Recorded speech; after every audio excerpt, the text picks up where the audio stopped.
রাজশাহীতে কেন্দ্রীয় শহীদ মিনার না থাকায় সাধারণত শিক্ষা প্রতিষ্ঠানে অবস্থিত শহীদ মিনারে পুষ্পার্ঘ্য অর্পণ করেন সর্বস্তরের মানুষ। মাতৃভাষা দিবস পালনে সাধারণত শহীদ মিনারগুলোতে ধোঁয়া মোছার কাজ হয় বিকেলে।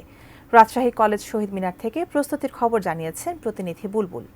মহান ভাষা আন্দোলনের ৭৩ বছর পার হতে চলল, তারপরও কিন্তু রাজশাহীতে এখনও কেন্দ্রীয় যে শহীদ মিনার সেই শহীদ মিনার গড়ে ওঠেনি। নানা সময়ে কেন্দ্র শহীদ মিনার গড়ে তোলার কথা থাকলেও সেটা বাস্তবায়িত হয়নি। এখন রাজশাহীতে আপামর যে জনসাধারণ, বিভিন্ন শ্রেণী পেশার মানুষ, তারা আসলে রাজশাহী কলেজ, রাজশাহী বিশ্ববিদ্যালয়, কোট চত্বর এলাকার যে বিভিন্ন শহীদ মিনার রয়েছে সেই শহীদ মিনারেই তাদের পুষ্পস্তবক অর্পণ করেন, ভাষা শহীদদের স্মরণ করেন।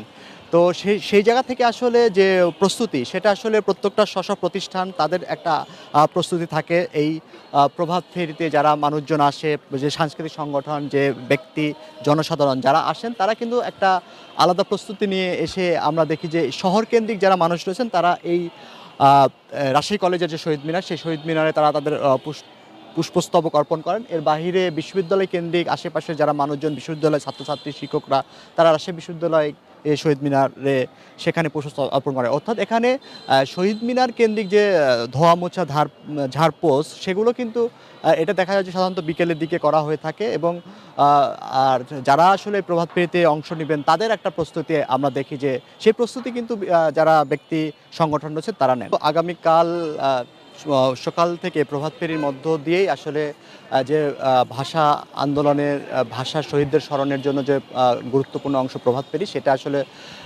রাজশাহীর আপামর জনসাধারণ করবেন, এমনটি কিন্তু আমরা যারা সাধারণ সচেতন মহল তারা মনে করছেন।